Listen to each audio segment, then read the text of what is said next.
ต่อไปนะโมตัสสะภะคะวะโตอะระหะโตสัมมาสัมพุทธัสสะมักกะทำกรรมอันเป็นประโยชน์จะนะแก่ท่านก็หากปฏิบัติอย่างกองอันจังเข้าสู่อัตตมหานิพพานสันนั้นเป็นอันพ้นจากวิสัยอำนาจแห่งผู้แต่แล้วว่าดังอันแล้วบ่อาจยังอยู่ที่นั่นใดก็ขับหายจากที่นั่นเมื่อสู่วิมานปราสาทในสวรรคเทวโลกอันเป็นที่อยู่แห่งตนก็มีแล้วมหากาถายะธรรมเทศนาห้องอันพระญามานกล่าวจุยุงใจพระพุทธเจ้าด้วยเหตุอันบ่ใครพระพุทธเจ้าพ้นจากอำนาจแห่งตนมานานพระพุทธเจ้าเป็นตนอันประจุนแป้มันหาประการบอกกับตามอำนาจแห่งพระญามานะเตนะโคปนาสะมาเยภิกขุนานาทิสานานาจะนาปาตาปะปะจาเปโคอุปสัมปาติเปเคอันตันติในขณะนั้นคือว่าพระพุทธเจ้าหากปรงอัญญาตามคำสอนก็เจ้าภิกขุทั้งหลายจะเดินเทศนาธรรมสั่งสอนเวไนยสัตว์ทั้งหลายเจ้าภิกขุทั้งหลายพวกนั้นก็ไปจะเดินเทศแต่ตนและหากไปและต่างไปในมัคคราชธานีทั้งหลายก็เทศนาธรรมคำสั่งสอนเวไนยสัตว์ทั้งหลายอันกุศลบุตรผู้ใดมีบุญสมปานอันมักเคยฟังธรรมเทศนาทะธรรมกัมพีละมีใจมาเคยบวชในพุทธศาสนาขอบวชดังอันเจ้าภิกขุทั้งหลายก็เปิงนำเอากุลบุตรทั้งหลายพวกนั้นอันเป็นปัปปะจาเปกขาอันสะโพซึ่งอันจักบวชเป็นสามเณรอันเป็นอุปสัมปตาเปโคสวะซึ่งอันบวชเป็นภิกขุวานั้นมาแต่ติสะต่างๆมาแต่จนะบุต่างๆมาสู่สำนักพระพุทธเจ้าด้วยกรรมันว่าพระพุทธเจ้าก็บวชยังกุลบุตรต่างหลายพวกนั้นเป็นสามเณรนะเป็นภิกขุละพระปัจจาวะเอตัทธาภิกขโมสวาคาโตธัมโมจัลลัทธะภูมิจาริยังสมาทุกขันตังการิการิสัทธาอัตถการิญาญะก็มีละอัตถวิโคเจวะคิริมันนาติอุปสัมปตาเปโคเตเจ้าภิกขุทั้งหลายก็นำเอายังเพียโบลาบุตรทั้งหลายแต่เทศะต่างๆมาเจ้าภิกขุทั้งหลายก็เป็นอันลำบากกุลบุตรทั้งหลายก็เป็นอันลำบากอัฏฐโคภควาในกาลานั้นความแปรเลวิตักอันเพิ่งมีข้านิ่งใจก็เกิดมีแก่พระพุทธเจ้าอันอยู่สติสงัดอันเล่งจากอารมณ์แล้วมาสันนิเอตากาลาหิโคภิกขุภิกขุทั้งหลายในอันไปเทศนาธรรมแก่บริษัททั้งหลายยังกุลบุตรอันมาไขบวชในพุทธศาสนาเจ้าภิกขุทั้งหลายก็นำเอากุลบุตรทั้งหลายมาแต่ติสะต่างๆมาแต่จุนบุตรต่างๆมาสู่สำนักอาตถาคตาด้วยกรรมว่าพระพุทธเจ้าหากยังบวชกุลบุตรทั้งหลายจะแลกันมาล่อแล้วเราตถาคตก็อนุจานายะเพียจักอนุญาภิกขุทั้งหลายบวชยังปัปปะจาเปกขะ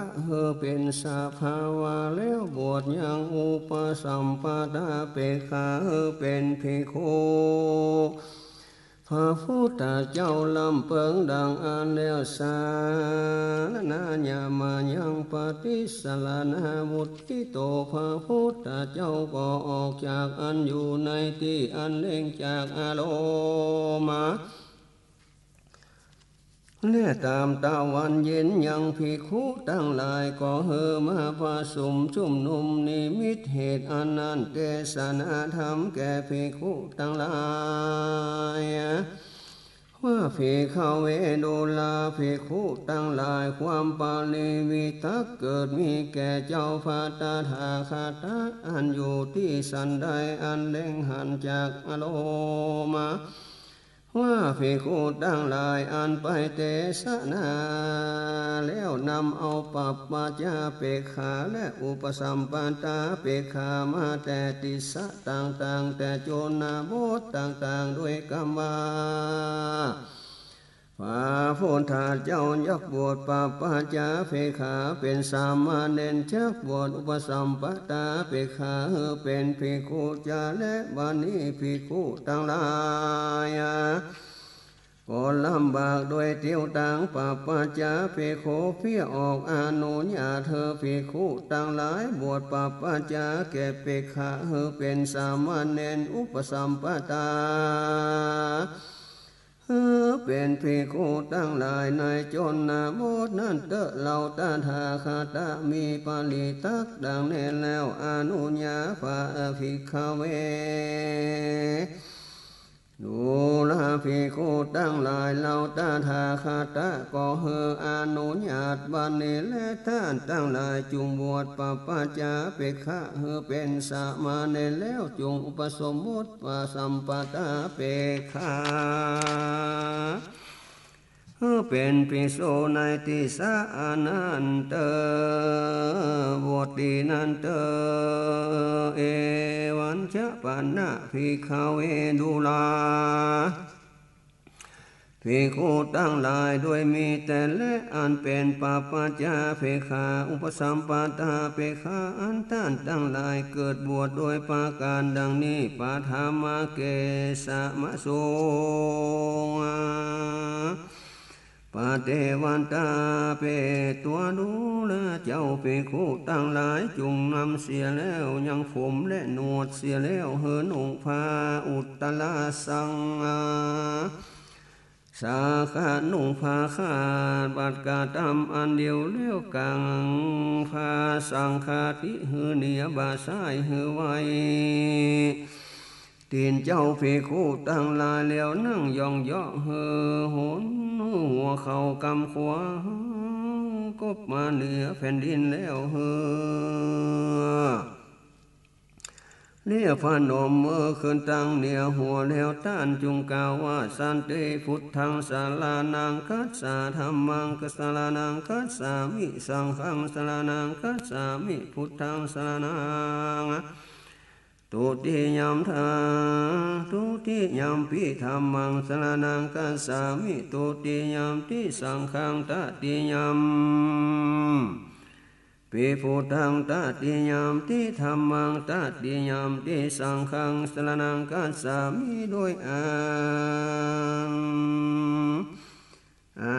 นาวอาภคารอันนาถึงบัดนี้ยังพระพุทธเจ้าตนตัสรู้นังใหญ่ยะธรรม5ประการด้วยตนด้วยนิตรรู้ยังสัจธรรม4ประการญาเวนยาสัตตั้งหลายได้ตัสรู้โดยดังตนพระพุทธเจ้าตัสรู้แน่นแค่ก็ถึงบัดนี้พระพุทธเจ้าว่าเป็นที่เพิ่งข้าก็ถึงบัดนี้ยังพานาวาโลกุตลาธรรมเจ้าอันเป็นที่เพิ่งข้าก็ถึงยังพระสังฆเจ้าทรงประการอริยสงฆ์และสมุติสงฆ์เป็นที่เพิ่งตุติยาข้าก็ถึงอันนี้พระพุทธเจ้าว่าเป็นที่เพิ่งอันครบถ้วนสองและนาตติยาปิข้าก็ถึงวันนี้พระพุทธเจ้าด้วยอาการเป็นที่เพิ่งครบถ้วนสามโดยอาการว่าเป็นที่เพิ่งอันครบ3และข้าก็ถึงบัดนี้ยังพระสังฆเจ้าด้วยอาการเป็นที่เพิ่งอันครบถ้วน3ท่านทั้งหลายอนุ จานามิภิกขเวอิเมหิตัสสรณกามเนหิปัปปัจจังอุปสัมปันตาดูกัลลาภิกขุทั้งหลายพระตถาคตก็อนุญาตให้ท่านทั้งหลายบวชยังปัปปัจจาและบวชยังอุปสัมปันตาให้เป็นภิกขุโดยสรณคมสามประการนี้เตว่าดังแรกแต่นั้นไปนาเจ้าภิกขุทั้งหลายก็บวชกุลบุตรทั้งหลายเป็นภิกขุภาวะสรณคมปัปปัจจาในทิศะอานันต์ก็มีแลสรณคมปัปปัจจานิทิตาคิอาทาโคภะคะวะภิกขุอามันเตสีไมหังภิกขเวนายคานาไปนาแต่นั้นพระพุทธเจ้าตนประกอบไปโดยมหากรุณาก็เจียนจากรรมโดยเจ้าภิกขุทั้งหลายอันเป็นธรรมะการถาว่าภิกขเวดูลาภิกขุทั้งหลายโยนิโสมนาสิกาลันว่าการอันกาตำใส่ใจเปรียบเปลี่ยนโยนิโสปัปปตาทานอันว่าการกาตำเปลี่ยนด้วยอุบายอาณาจอกก็หือจำเริญอานิจจการดาวิริยะอันกาตำเปลี่ยนเปลี่ยบ่หือเกิดได้แห่งอกุศลอันเกิดเตือนและเปลี่ยนเป็นนามแห่งอกุศลเกิดมีฟองแลก็หือสละเสียยังเปลี่ยนหือเกิดแก่กุศลธรรมอันบ่เกิดเตือนและเปลี่ยนเตี้ยหือเป็นมาแห่งกุศลธรรมบ่เกิดเตี้ยนั้นเปลี่ยนเปียหือเป็นมาแห่งกุศลดำอันเกิดมีจันแลอนุตตลามุติอันว่ามุติอันยิ่งคืออหันตาภละวิมุตตินาไม่ห่างอันเล่าตาถาคตาหากอนุญาตได้ถึงแล้วได้จำเริญแล้วชาลีญากันตัวอันเล่าตถาคตาหากได้กาตามมือแจงแล้วดูลาภิกขุทั้งหลายโยนิโสมนสิกาลานวาการอันปั๊มเพิงเธอเป็นต้นนั้นตุมเหหิสุทานต่างหลายอนุปากนาถ้าจุงถึงตามมักว่าจุงปฏิบัติตามเราตถาคตโยนิโสอันกาตามใจซึ่งอันกาตามเปลี่ยนด้วยอุบายอันชอบเกือนิจจาที่อาการวิธีแห่งวิริยะนันต้านตั้งหลายจงถึงอย่างอนุตตรวิมุตติอันยิ่งเกิดตาภละวิมุตตินั้นมาว่าท่านตั้งหลายจงปฏิบัติจงยินดีซึ่งอรหันตาภละวิมุตติอันยิ่งนั้นเตสาจิกะโลทะท่านตั้งหลายกาตามแจงยังอนุตตรวิมุตติอันนิพพานธรรมเจ้าเป็นอารมณ์นั้นเธอก็มีแลกรรมานว่าอนุตตรวิมุตตินั้นวิปาตากุศลานพระพุทธเจ้าสอนภิกขุทั้งหลายบ่มักเจ้าภิกขุทั้งหลายถอยเสียจากเวียนอยู่ด้วยภาละสัมมาปฏิอยู่ในปัญเสนาก็ดีและเพียจักเป็นโอกาหิแก่สานุสิกาในกาลานจักมาไปนาและอัฏฐมาโลปาปิมาเยนะภะคะวะทะธาภาสิเมื่อนั้นพญามารผู้เป็นอนามีใจมาไข่บาปกะทำบาปยิ่งลำบากยิ่งข้างอยู่บ่ได้เหตุมีใจลิษยาอันมากนักพระพุทธเจ้าอยู่สำราญที่ใดพระญามารก็เข้าไปในที่นั้นกันว่าเข้าไปแล้วก็กาตามมากาถาอันนี้ซึ่งพระพุทธเจ้าพุทโธสิมาลาภเสหิเยหิตาปัญเยนาโมเขสิดุลาพระเจ้ามหาสมณะลมตันต่างหลายโย ยุงฟุงได้เป็นทิพย์แต่มีในมนุษย์โลกเมืองโคนะ ดังอันอารมณ์ตั้งหลายฝูงนั้นหากเป็นบ่วงบาทแห่งสูขาตั้งหลายอันเป็นมารเตียนยอมาผูกเอาอย่างสัตตาโลกตั้งมวลพระกาวานว่าพระพุทธเจ้าก็กล่าวตอบมีว่ามุตตาหังมาลาเสหิเยติปัญเยอาตานากาตาดูลาพญามารผู้มีอัศญใจอันถวยย่อมจากกุศลปาปกรรมมีมาผู้มีใจมักใครกาตามบาปตวงอันว่าพญามารนี้หากหาเตทวนพระตาตาคาตาพระโจรเลี้ยว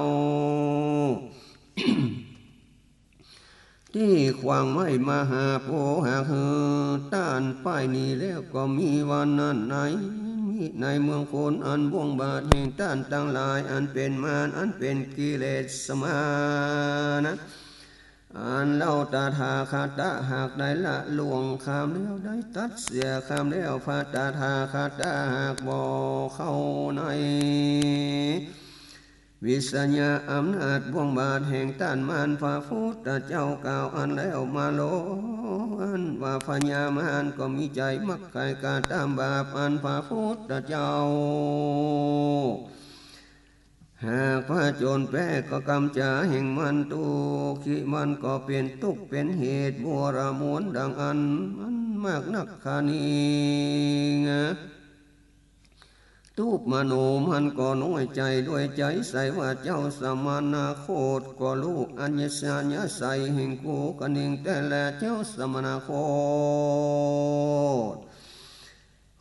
กวยพ้นจากวิสัยอำนาจแห่งกูแต่แลว่าอ่านแล้วก็บ่อาจยังอยู่ในที่นั้นได้ก็พ่ายหนีกับจากที่นั้นเมื่อสู่สวรรค์กันเทวันโลกอันเป็นที่อยู่แห่งตนก็มีปาลานะสีกทา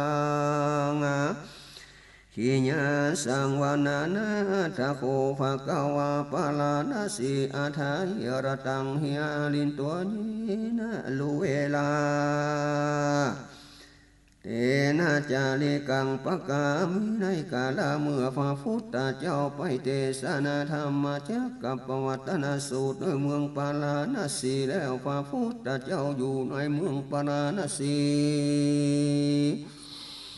โดยตามอันสามล้านคือโดยปฏิฐาปนาปัจญสญาใสคือญาตุกัมปตาสันตาอานาสัมปัญญุกโดยมหาขีญาเอานะสัมปัญญุกนะสังกาหิกจิตโดยพระพุทธเจ้าเมื่อปฏิเสียยังเวไนยสัตว์ทั้งหลายไว้ในสลาคม มาคาภาลธรรมวิเศษตามบุญสมปานันประเทศอันเจอว่าอุละเวลานีในที่ใดสัพพัญโยพระพุทธเจ้าเอโกวาโล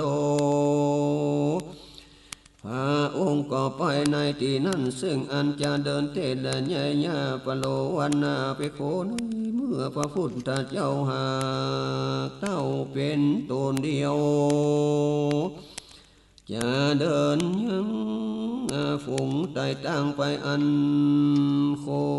กรรมพระพุทธเจ้าแวแล้วจากหุ่นต่างปนาสกาแล้วป่าอันใหญ่มีในที่ใดพระพุทธเจ้าก็เข้าไปในที่นั้นกันว่าไปที่นั้นแล้วก็นั่งอยู่ที่เก้าไม้ต้นหนึ่งอาทะในกาลนั้นพระพุทธเจ้านั่งอยู่แล้วติสตาฟันตาวกีญาอันว่าราชกุมารต่างหลายประมาณ40 คนอันเป็นสหายรักซึ่งการอันเป็นคู่เป็นหมู่เป็นโยมอันงามด้วยลูกสมนมพันวันนะอันงามอันนั้นยังมีหมู่มีใจอันงามเหตุมีใจเคยหมู่บุญโลดได้เจอว่าพัตตวคีกุมารปาฏิการอันเป็นกับโดยเมียจุโคนะ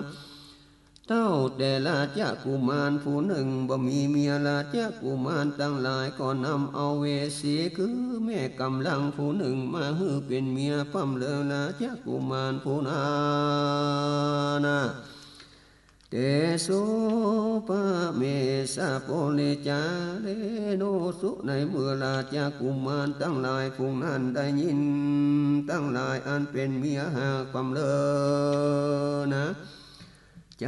สวยแล้วพามานโดยอันเมามักเหี่ยวเล่นโลดลืมเล่งดูเวสีผู้นั้นสาเวสีอันว่าแม่กำลังผู้นั้น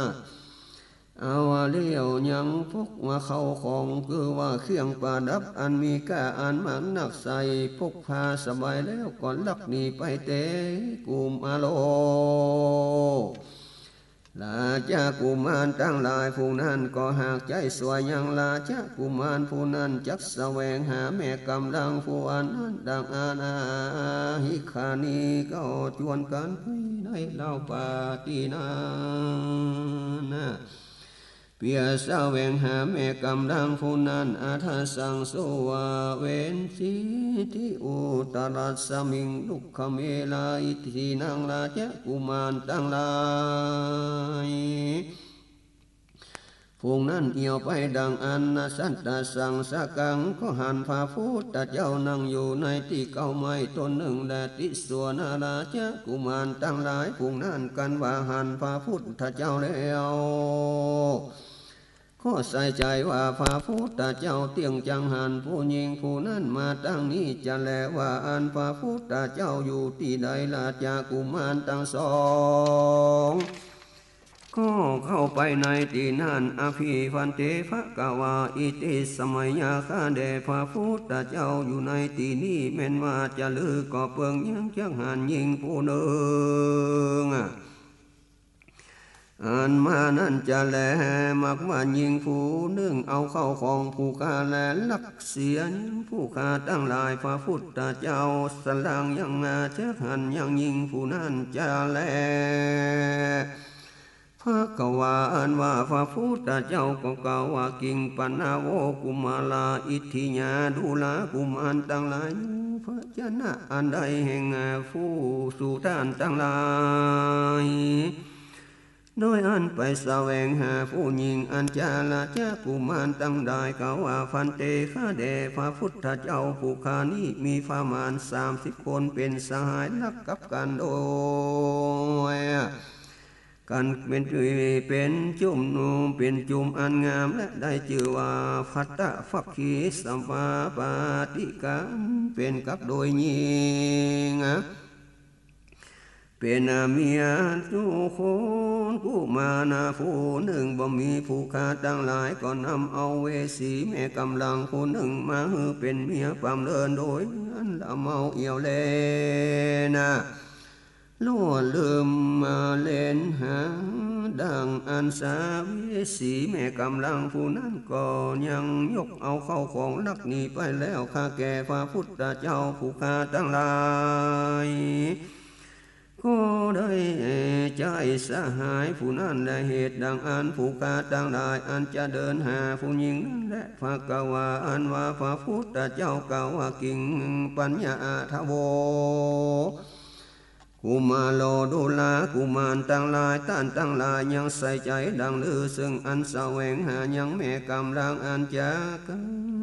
ตุ้มหากังฝรั่งฟ้าอันใดอันท่านตั้งหลายเพิ่งแสวงหาแม่กำลังผู้นั้นสาภาวะอันใดอันท่านตั้งหลายเพิ่งแสวงหายังโตนแห่งท่านตั้งหลายนั้นก็ดีลำสาภาวะอันแสวงหายังสองพระกานั้นสภาวะอันแสวงหาได้แล้วเป็นอันประเสริฐนักจาแสวงหาแม่กำลังผู้นั้นประเสริฐดังลือรู้ว่าแสวงหาท่านตั้งหลายประเสริฐอันจาพระพุทธเจ้าโปแสงถามว่าเอกเตพันนาเตอัมหังกังพลังยะยะพลังอัตถตาคาเวสามัญญาตินันฟัตตะวัคคีราชาบุตรทั้งหลายผู้นั้นอนาพุทธาปุญญา ที่หากยุโยงก็กล่าวว่าพันเตคะแก่พระพุทธเจ้าสภาวะอันใดชื่อว่าผู้ข้าตั้งหลายหากแสวงหายังตนแห่งตนเอเตเตวามหากังอาตาเขสีนั้นได้สำแดงยังธรรมาจากขุงคือว่ามัคคะพระธรรมวิเศษพระกวาพระพุทธเจ้าเป็นอันประกอบไปโดยมหากรุณาก็กล่าวว่าดูลากุมารต่างหลายพีและมีดังอันนี้สี่ฟ้าต้านตั้งหลายจงมานั่งอยู่ก่อนเตอธรรมเทศนามิเล่าตถาคตจักเทศนาธรรมแก่ท่านตั้งหลายพระพุทธเจ้ากล่าวสันนั่นเองวัมฟันเตสนว่าพัทวคีตั้งหลายฝูงนั้นก็ขานข้าต่อพระพุทธเจ้าอีวังกรรมอันนั้นมีแต่ว่าอันแล้วก็ไว้พระพุทธเจ้านั่งอยู่ที่ควรพระกวาพระพุทธเจ้าก็เทศนาอย่างอนุบุพิกถาธรรมเทศนาคือว่าตานกถาจะถึงอันหือตานมีพละอานิสงส์อันมากนาศีลกถาจะถึงอันรักษาศีลนะมีพละอานิสงส์อันมากสักขะกาถาจะถึงอันได้เกิดในสวรรค์กันเทวโลกเหตุใดปั้มเป็นกุศลบุญกามนังอตินาวกถาจะถึงอันเป็นโตแห่งกามคุณอันเป็นการอันถวายอันจอบในขามมานิสังสากถาจะถึงอันออกบวชในพุทธศาสนาพาทาวาคีสหายการาชกุมารทั้งหลายผู้นั้นก็ได้ฟังธรรมเทศนาแห่งพระพุทธเจ้ามีใจจมชื่นยินดีมากนักตาเตคะกวาอัญญาสิดุลาพระพุทธเจ้ารู้แล้วยังลาจะกุมารทั้งหลายผู้นั้นก็ราจิตเตอันมีใจอันควรแก่ธรรมเทศนามุตุจิตเตอันมีใจอ่อนอันมีใจกรีจากวาลานาธรรมคืออันนายสังสารกิเลสานิวารณธรรมมีใจอันคืนอันใสยินดีในพุทธศาสนาเกิดแต่ปากแห่งพระพุทธเจ้าทั้งหลายประกาศเสนสีพระพุทธเจ้าก็แสวงหาอย่างธรรมเทศนาอันหือสัจธรรมสี่ประการมีทุกขสัจหือเตภูมากามานานาอันตัณหาหากบังเกิดได้สมุทัยสัจจะคือตัณหาอันบังเกิดอย่างทุกขสัจจะนิโรธาสัจจะคือกิญญาณดับเสียอย่างตัณหาบังเกิดตัณหาตินาตาสีพังการนั้นพระพุทธเจ้าก็เทศนาแก่พัทธวัคคีกุมารทั้งหลายผู้นั้นในกาลยามนั้นพังทาวาคีสหายากาลาจะกุมารปุณณทินังกะเปิงเตียมโลกุปามาดังอานาสุปาวะทังอปัสสกถาลังแผ่นพาอันโคนหาโศกหักสักเสียเสียมนตินอันดำมาหาข้าแล้วเป็นดังอันฟองใสบริสุทธิ์อันควรเปิงรู้เอายังนำเอายังน้ำย้อมอันดีมีวันนะอันงามตามวันนะแห่งน้ำย้อมอันนั้นแลอุปมาสันใดธรรมาจักขุงอันว่าธรรมาจักขุคือว่ามัคคารธรรมวิเศษอันมีกิเลสอันเป็นมรมนตินหากาโดยในการว่ายังกินเจสมุทธสายธรรมังสัมพันตังนิโรธรรมังสภาวะธรรมอันใดอันหนึ่งเกิดทั้งมวลอันรู้เกิดอันรู้สภาวะธรรมทั้งมวลผู้นามีภาวะอันรู้โดยว่าอันก็มีแก่ราชกุมารทั้งหลายผู้นั้นในที่อันฟังธรรมคืออุปมาดังแผ่นพานบ่มีละเวทิยธรรมปณธรรมภาควัคคีสห ยากาลาจะกุมารทั้งหลายอันมีธรรมวิเศษได้หันแล้วได้ตรัสรู้แล้วถึงแล้วปริโยกามราธรรมมีวิเศษคำพีระอันใดฟังและรู้แจ้งมีวิจิกิจสาอันสร้างสงสัยในพุทธาติกุลรัตนามกว่าเสียงสั่งสอนแห่งพระพุทธเจ้านี้จักเป็นสันใดแต่อันจาสะลังว่าอันบ่มีเวสารัจบุตตาซึ่งอันอาจหานักในพุทธศาสนา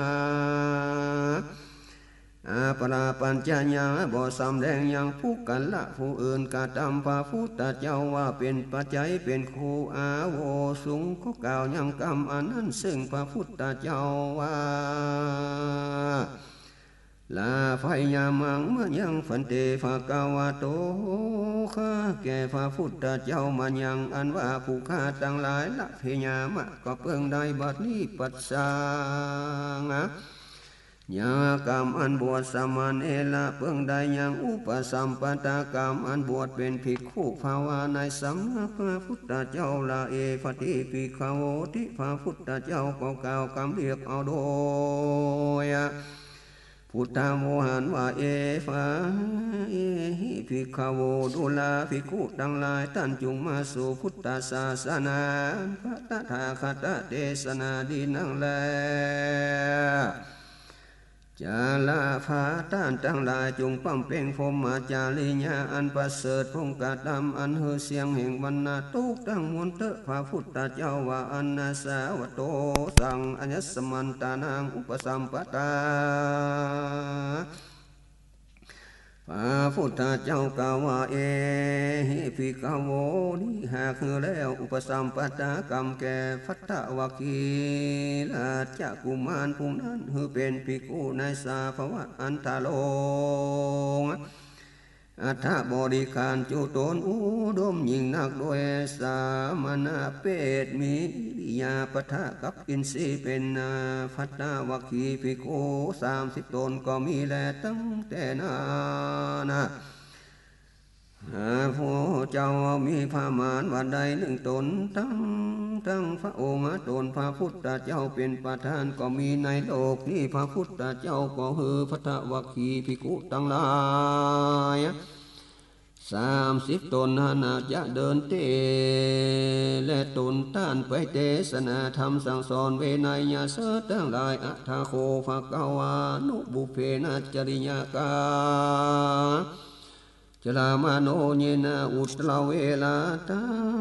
าอวาสาลินาตะในกาละเมื่อพระพุทธเจ้าบวชพัทธวคีกุมารทั้งหลายเป็นภิกขุแล้วคือพัทธภิกขุทั้งหลา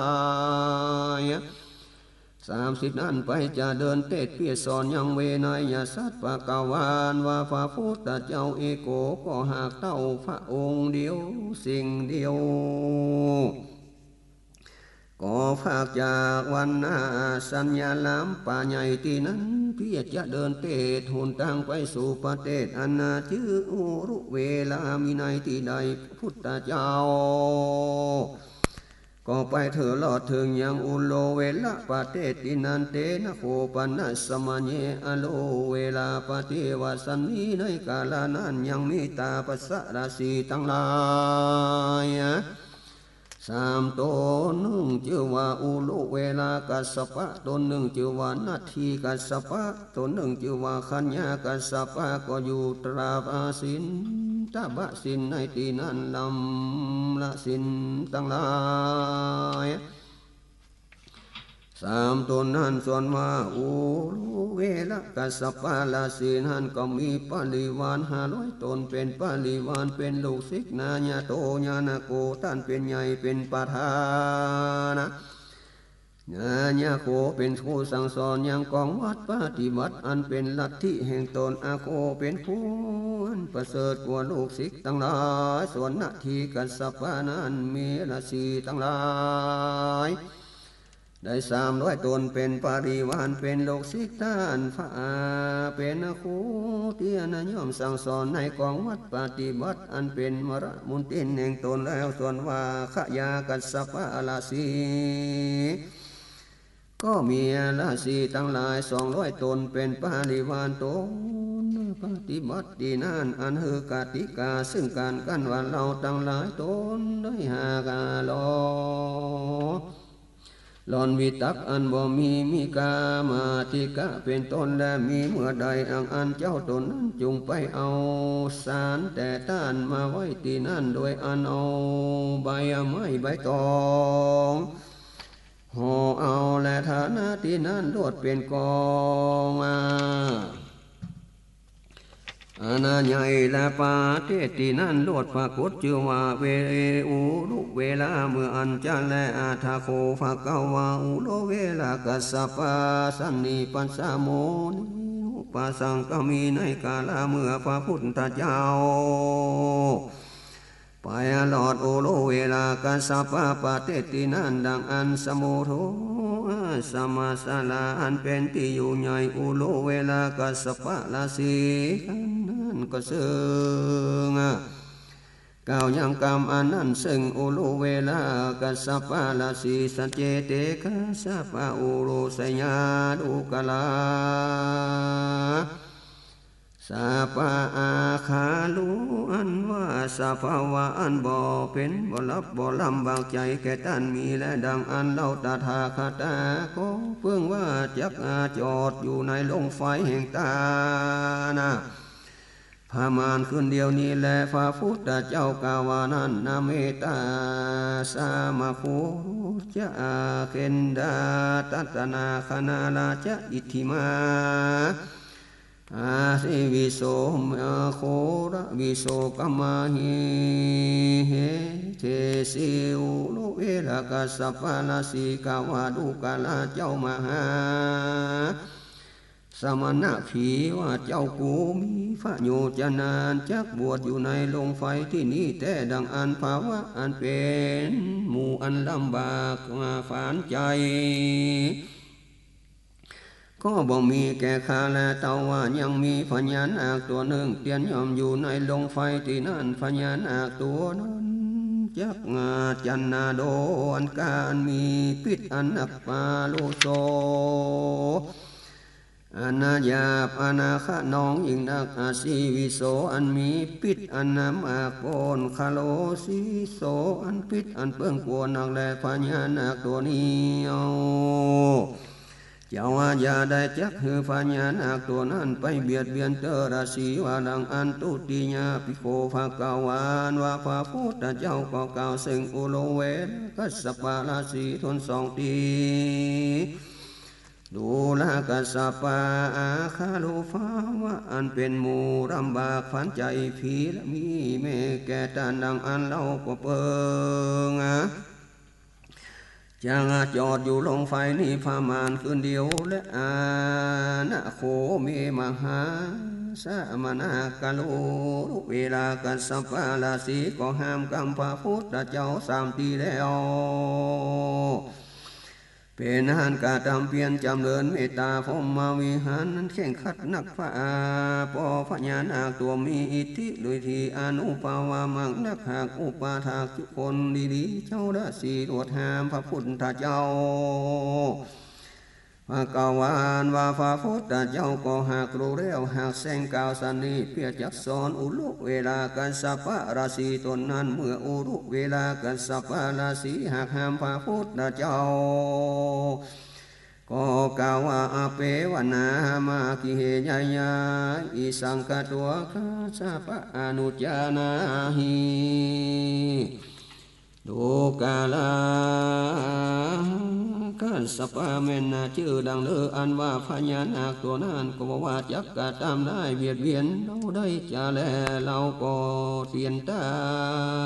นะ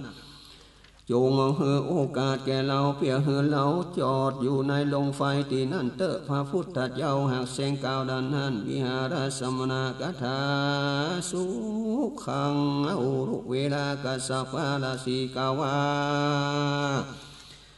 ข้าแด่พระสามานะเจ้าฟิว่าเจ้ากูหากมักใครจอดอยู่ที่นั่นเจ้ากูจุงอยู่ตามอันมักสำลานแด่เตอภาคาวันเมื่อพระพุทธเจ้าด้วยโอกาสอนุญาตแก่โอรุเวลากัสสปะลาสีปวิสิตวาพระพุทธเจ้าก็เข้าไปสู่ในศาลาลงไฟที่นั้นแล้วก็โลดมาอยู่ปูยังเครื่องลาแล้วก็นั่งพับผนงเจอทั้งไว้ยังสติและก็อยู่และท่าในกาลาโซนาโคอนาวาพญานาคตัวนาก็ถึงเวลากาบอันนาเปิงมานานอาคันทะพญานาคมาแล้วก็หันพระพุทธเจ้ามานั่งอยู่ในที่ลงไฟที่นั้นอันมันก็เกลียดโดยใส่ใจว่าที่นี่หากเป็นที่อันกูมาอยู่จวนได้จะแลมีผู้กาลาผู้นี้ป่วยมานั่งอยู่ในที่อยู่กูนี้เจ้าวานแล้วมาโทปาสิก็เบ่งออกยังโลมดังเป็นขัวนะอาณาเล่าลมพระพุทธเจ้าเปียหือพระพุทธเจ้าไปนี้ดังอาณาเป็นคนโยญาสมานาเตียนย่อมเป็นฟงไปด้วยลมนั้นแต่แลอาทะโคภะกวาในกาละเมื่อนั้นความตะลีติงอันนั้นก็เกิดมีแก่พระพุทธเจ้าวาญาณไมหังอิมาสนาคานุปัสสหาสวีจาจัมมาจามาสัญญาการุญาอาทิญามิสาเตปิริญาญานุกวนในฟาตถาคตานุไปอย่าได้เบียดเบียนยังผิวหนังและจีนและเอ็นดูกคาดูกกูข้าดูแห่งพญานาคตัวนี้อย่าได้คือพญานาคตัวนี้15เตือนเราตาถาคตะเต้าควรถือเอายังนางมังว่าประโจนแปะเสียยังเตจะแห่งพญานาคตัวนี้อัฏฐโคภะกวาตาถาลุปังอิทาสังฟิกาสังอาฟิสังคาฟิตัวโตปัสสิเมื่อนั้นพระพุทธเจ้าก็ตรงแปลงยาพุทธาพิสังขารคือเขาเตโชสะมาปฏิละเฮเป็นควรต่อพญานาคโสนาโคอันว่าพญาตัวนั้นยิ่งอดบ่ได้ซ้ำมีโกทะอันเกียรติมากนาปานปัจจาลีกังก่อนลุกเป็นเปียวโดยฤทธิแห่งตนใส่ใจว่าจักคือไม่พระพุทธเจ้าพระกวาปิแม่นว่าพระพุทธเจ้าปัสสลิก็เหินลุกเป็นเปียวตอบเล่าอาพีนังสัญโจตินายเมียไฟทั้งสองคือว่าไฟอาหินานาคาลาคือว่าไฟงูและไฟพระพุทธานากะคือไฟพระพุทธเจ้าเกิดเกี่ยวกันเป็นเปียวอาณาลงเรียงงามส่องแจงมังนาปาดูจะดังไฟไหม้ลุกเป็นเปียวนานแลท่าโคเตอาริลาเอวามาหังสุในกาลานั้นเจ้าราศีทั้งหลายทั้งมวลโอทิจะเดก็มาแวดล้อมลงไฟอันนั้นก็เล็งดูด้วยใส่ใจไฟอาหิกานาคาลาดไม่มหาสมณะเสียแล้วก็กล่าวซึ่งกันว่าอาฟิโลโปวัตโฟดูกาลาเจ้าเราเจ้าสมณะตนนั้นเป็นอันบ่มีโลกสันตลาตนอันงามพญานาคตนนามีอิลิธีอันมากนักเบียดเบียนหือสิบหายเสียโดยไฟแห่งพญานาคแต่ว่าดังอันแล้วก็พอดูยามหัวคำแล้วต่างตนกระทำเมื่ออยู่แล้วและพระกวานว่าพระพุทธเจ้าเป็นตนประกอบไปด้วยธรรมกรุณามีธรรมเตจะก็ผจญแป้ยังอิทธิเตจะแห่งพญานาคคือหาเตจะบ่ได้ส่วนพญานาคก็หืออยู่ในคำสอนแห่งตนได้แล้วก็เทศนาธรรมแก่พญานาคได้ฟังธรรมมาเทศนาอันคนิ่งนั้นก็โลดอิ่มใจแล้ว ก็เอาสารนาคมมันถึงพระตรัยรัตนะเป็นตีเปิงแล้วเอาศีลห้ามีตั้งอยู่ในตัวแล้วก็อยู่เฝ้าผู้ปั๊มมาเดินพระพุทธเจ้าตลาดต่อเต้าถึงหาคือนารงตัสสาราติญาจะเยในเมื่อเสียงแห่งคืนอันนั้นแลลงแจ้งแล้วพระพุทธเจ้าจักสำแดงปาโคดัสมีตั้งหลายพระพุทธเจ้าก็เอาพญาตัวนั้นใส่ในบาตรแห่งตนก็เอาไปโดยมีแต่และพระพุทธเจ้าปังระกาละเป็นดังพ่อมองงูตั้งหลายหากเอานั้นอนุปาหานาจะพระพุทธเจ้าก็บ่เบียดเบียนลำบากยังผิวหนังจีนและเอ็นและโดกแห่งพญานาคตัวนั้นปาริโยติตัวพระพุทธเจ้าก็ถือเอาอย่างเสียงมักมาพระโจรแป้ยังเตจะแห่งพญานาคตัวนั้นคือว่าคือพญานาคโคตเข้าสู่ในบาทแห่งพระพุทธเจ้า พระพุทธเจ้าก็สำแดงแก่อุรุเวลากัสสปาราสีด้วยคำว่าอัญญังเตกัสสะปนาโคปริญาคิโนอาสาเตจัสสะเตโจดูกาลากันสัพพะอหังนาเคอันวันนาคตัวนี้อันมีเตจะมากนาคอันเป็นพญานาคแห่งต้านอันเล่าทถาคตาหากถือเอาเสียงแล้วมักว่าหากว่าโจรแปรแล้วโดยทำเตจะแห่งเหล่าพระตถาคตอาคมแล้วพระพุทธเจ้าก็คือพญานาคสำแดงแกโอโลเวลาสะโกอาทาโคฟาโรเวลากัสสปะเอกังหุสีในเมื่อพระพุทธเจ้าอันพระโจรแปรพญานาคอยู่ในบาทได้มาสำแดงแกอุรุเวลานั้นว่ามหิทธิโกโคมหานุภาโวส่วนเจ้ามหาสมานะตนนั้นมีฤทธิอนุภาพมานักแต่ละญาโตหินามวาเยนะมหาสมาโกเจือวันว่ามหาสมานะตนใดมากว่าหรือจะหรือถือเอาหูเสียงใดยังเตจะแห่งพญานาคตนนั้นโดยอันมีเตจะฤทธิอันมานักอันมีพิษอันกาเปืองกลัวมากนาท่านก็มมีฤทธิอนุภาพอันเหนือแต่ละนาตะโคอาโหทถาอาหังโดยมีแต่ละตนแห่งเราราศีนี้อันได้เป็นอรหันตาแล้วเจ้ามหาสามนาโตนี้เจ้าได้เป็นอรหันตาญาถาอาหังเป็นเราราศีนี้ไปมีเตื้อจะแล้วรู้เวรกัสสปะตนนั้นหากใส่ใจว่าโตนะเป็นอาลาหันนะเป็นอรหันเตอบ่เต้าตนบ่เตรียมตนว่าบ่มีและโจโนที่พระพุทธเจ้าก็หากรู้ใจแห่งตันละสี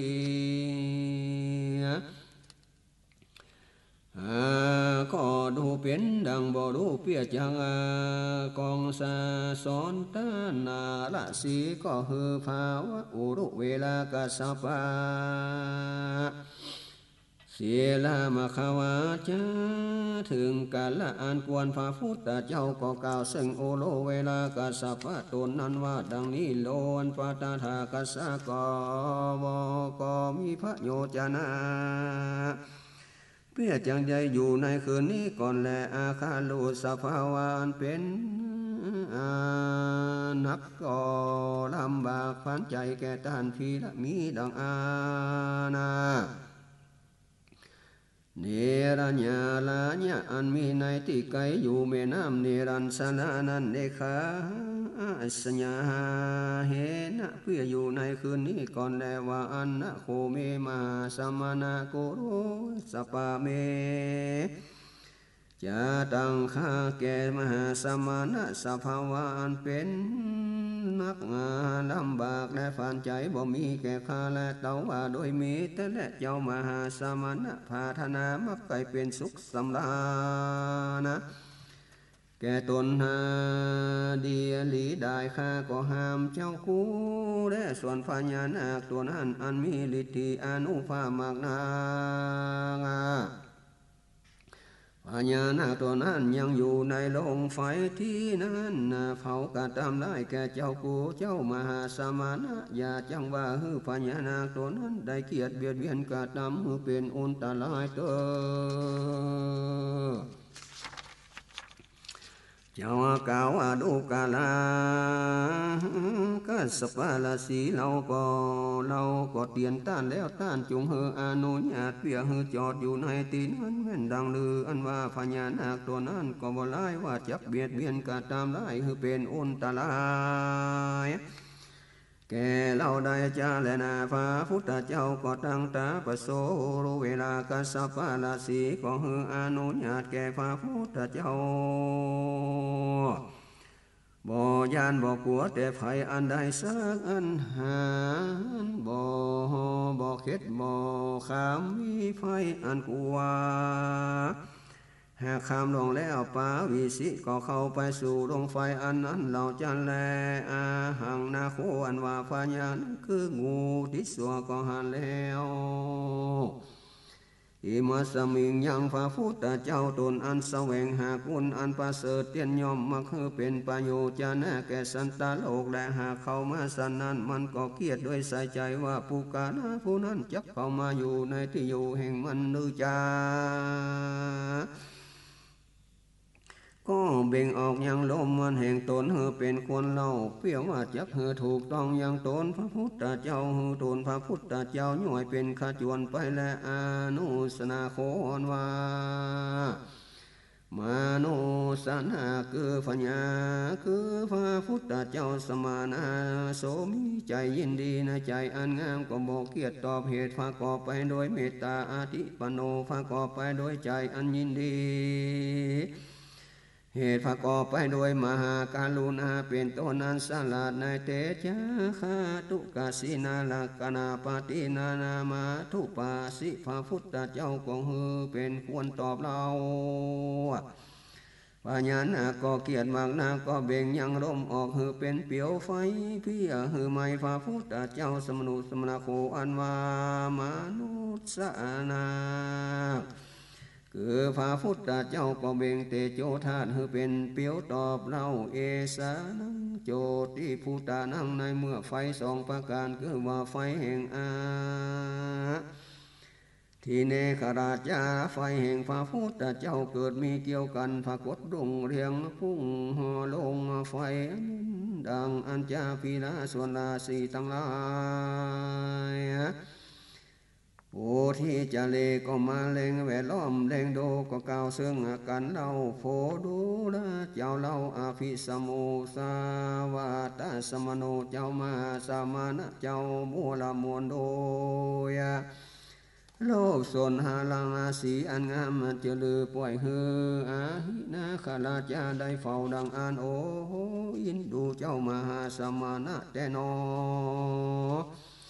เราก็ห้ามท่านแล้วก็บอกฟังเป็นสันนี้ว่าบ่มีรัตดิญาอาสามิเตโจธาแห่งพระพุทธเจ้าแลครอบงำแปรพระญาณก็เฮอหายพิหาปิดบ่ได้ตั้งอยู่สลานาคมมาสินโดยธรรมเทศนาในเมื่อคืนนั้นลงแจ้งแล้วอัตสิกาโยนว่ารัศมีพันธะลงเรียงแห่งอาริยธนามหาลาตนนั้นสวมว่าลากาลากาเอวาเป็นอันมีวันนะอันดำมาสิ่งเดียวบ่สงสัยได้เหตุวันรัศมีพระพุทธเจ้าหากคำเสียกินโจอันว่าปนานะรังสีอิทิมาโตแห่งมานัสันคือพระพุทธเจ้าอันประกอบไปโดยวันนะหกประการคือแดงเหลืองสีสอดเหลืองเขียวขาวอาริยคีลสหะแห่งพระพุทธเจ้าอันประกอบไปโดยฤทธิอันยิ่งนักเป็นรุ่งเรืองงามพระกวาพระพุทธเจ้าอันสอนพระญาณได้แล้วก็ค คดเอายางพญานาคเป็นวงใส่ในบาทแล้วก็เอามาสำแดงแก่พามราศีตนชื่ออุรุเวนาสภะโดยกรรมว่าอัญญังเตกัสสปะนาโคโดลากัสสปะนาโคอาหังนาคราชตัวนี้อันเป็นนาคราชแห่งต้านอันมีเตจะอันมากนักอันเราตถาคตถือเอาเสียงมักว่าประโจนแปรแล้วโดยพุทธเตจะตันหาคาตาวาอันอาทาโคโอโรเวโลกันสาโกปัสสิโลภะกวะโตอิมินาอิทธิปาฟิหาริเยนาอาภิปัมปัสสโนภะกวันตังดูเวลากัสสปะราศีตนนั้นอภิสัมปันโนอันมีจิตตปัสสตาเลี่ยมใสจมชื่นยินดีในพระพุทธเจ้าอนาควนอาสัจจันมังนากล่าวซึ่งพระพุทธเจ้าว่าอิเททะมหาสมณะหังเกสีนาเตตนาอุปาหาหิสามิดังนี้เป็นกรรมอันนิมนต์พระพุทธเจ้าว่าข้าแห่งเจ้ามหาสมณะพีและเจ้าอยู่บ่มีไฟโอนตาลายสนันพิหารเจ้ามหาสมณะจงอยู่ที่นิเตอข้าจักกะตามปุจจาเจ้ากูโดยคิดจะสัตตะมักว่าข้าหากจักอุปาทากเจ้ากูโดยอันหือเขาปินนิบาตเตียงจุวานะจาลาขีญาณพระพุทธเจ้าพระโจรแป้แห่งพญามารทั้งสองนั้นเป็นปัทมาปะขิหาริยาอัศจรรย์เต่านี้ก่อนแลนาทาโคภะกวาในกาลนั้นภะกวานว่าพระพุทธเจ้าก็อยู่สำลันป่าที่หนึ่งบอกไกลแต่อาสาลมบทแห่งอุรุเวลากัสสปะราศีอัตถโคจัตตาโลมหาลาจโนอาภิวันตากราญิยาอาภิกามันวันตนาเกเยนะภะคะวะเตนุปัสสังกามิตัวภะคะวันตังอภิวาเตตัวตุติสาทังสุสุยถาปิมาหันนาตาอาคีกันทะอาทาโคในกาลาเมื่อพระพุทธเจ้าไปอยู่เราปาตินั้นดังอันละดิญาในเมื่อกลางคืนอันนั้นอาภิกานาคอันล่วงแล้วแจ้งมาว่ามัตสิมัญญามเตียงแล้วถึงมัตสิมัญญามอันใกล้ลงมหาราชานาโคส่วนอันว่าเต้าจตุโลกากาบาลราชาพญาใหญ่สีโตนะอันประกอบไปโดยทิปารัศมีและมีวันณรัศมีเสมอพาทิปกัมปาลักขณาก็มาในเหล่าปาตินั้นยังเหล่าปาตินั้นหือส่องแจ้งลงเลียงตัวเหล่าป่าตะมวลนั้นโดยทิปรัศมีพระกวานว่าพระพุทธเจ้าอยู่สำราญในที่ใดเต้าทั้งสี่ตนนั้นก็เข้าไปในที่นั้นก็ไว้พระพุทธเจ้าโดยอันครบยามาแล้วก็นั่งอยู่ในติสะดังที่อยู่เผาปั๊มเดินอุปถาพระพุทธเจ้าพระโคลุ่งเรียงดังมหาอาคีกันอนาลุกเป็นเพียวนั้นก็มีละทัศมิงติญาราติญาปัญจเยนะในเมื่อเวลาอนาลุงแจ้งแล้วพระพุทธเจ้าอยู่สำราญที่นั้นอุรุเวลากันสัพพะราศีก็ไม่ไปในที่นั้นกันว่าเข้าไปแล้วก็กล่าวกรรมอันนั้นสิ่งพระพุทธเจ้าโดยแต่และในเมื่อคืนนี้และล่องแล้วแจ้งมากเมื่อหาปัสสิมัญญามันจะไกลลงเกณฑ์ผู้การละผู้ใดประกอบไปโดยพระวันนารัศมีอันลุ่งเรืองงามเข้ามาสู่ในลายป่าที่นั้นยังเราป่าตั้งมวลลุ่งเรียงส่องแจ้งคือว่าเขามาลอดแล้วก็ไว้มหาสมณะอยู่ในติดตั้งสี่ฝาโคตจุดังมหาอาคีกันทะกองไฟอันใหญ่ลูกเป็นเพียวนั้นจากว่าเป็นปุกละผู้ใดอันจา พระพุทธเจ้าก็กล่าวว่าดูลาคัสสปะภูกาละสีตนอันมานั่นคือเต้าจิตโลกัปราชาปัญญาใหญ่สีตนอันเราตถาคตอยู่ในที่ใดปัญญาใหญ่สีตนนั่นก็เข้ามาในที่นั้นเพื่อจักฟังธรรมเทศนาพระพุทธเจ้ากล่าวว่าอันอัฏฐโคโอโรเวลากัสสปะสนิราสะเอกาตาโหสี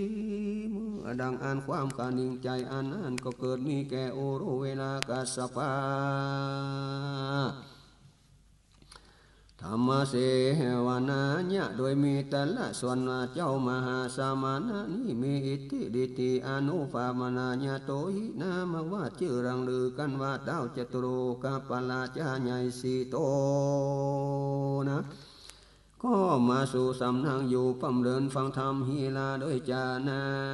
วานาเตวะจะโคอาหายาธาอาหังเต้าว่าโดยมีแต่แลแม้นว่าเจ้ามหา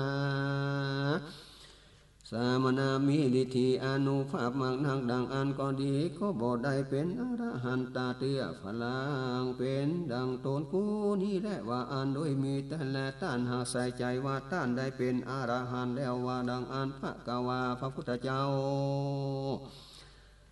ก็ไปรับเอาอย่างเข้าปินิบาตแห่งโอโรเวลากัสสปะราศีสันแล้ววิหาสิพระพุทธเจ้าก็ย่างโดยในลาวปาตินั้นแล้วตุติยปาสิมาพิหาริยาห้องนี้เป็นตุญติวติญปาติหาริสจันทวนสองและอาทาโคกาวาสักโกเทวานามินโตภิกันทญารัตติญาภิตันราคาวกาเกวาลากปังหาวันนาสันดาโคโอภาเสตุวาในกาลเมื่อกลางคืนอันนั้นแล้วแจ้งมาเกือว่าถึงปัสสิมญามอันใกล้ลงสักโกเทวานามินโตส่วนอันว่าอินตาโตนเป็นใหญ่เป็นพญาแก่เทวาดากัญญาสองสวรรค์อันพระก่อไปโดยทิพปารักษณามากนักยิ่งกว่าเต้าจตุโลกปราชาก็ลงไปเล่าป่าที่นั่นยังเล่าป่าทั้งมวลหือส่องแจ้งรุ่งเรืองยิ่งกว่ารัศมีอันก่อนและตัสมายาลาติยาสัจจาวาเนในเมื่อเสียงแห่งคืนนั้นลงแจ้งแล้วถึงเวลากาลอันเขาปินิบาตนั้นพระพุทธเจ้าก็อยู่สำราญที่ใดโอโรเวลากัสสปะก็เข้าไปในที่นั้นแล้วก็กล่าวอันนั้นซึ่งพระพุทธเจ้าบอกว่าพันตากาละอันนาเข้าปินิบาตกาโลมหาสมาโนนิธิตังหาฟัตตังข้าแก่มหาสมานาสัตตกาลาอันเข้าปินิบาตก็มาถึงเข้าปินิบาตก็บัวละมวนแล้วเจ้ามหาสมานะจงรู้บัดนี้แลเตอยังเข้าปินิบาตเตอว่าอันแล้วก็ถามพระพุทธเจ้าว่าวันคืนจักไกลงปุกาละผู้ภากอบไปโดยปัญญารังสีลงเรืองยิ่งกว่าปุกาละต่างหลายอันมาก่อนนั้นเข้ามาสู่เราป่าที่นี้ยังเราป่าตั้งมวลหือส่องแจงโดยสามีแล้วเจ้ามาสามานะอยู่ที่ใด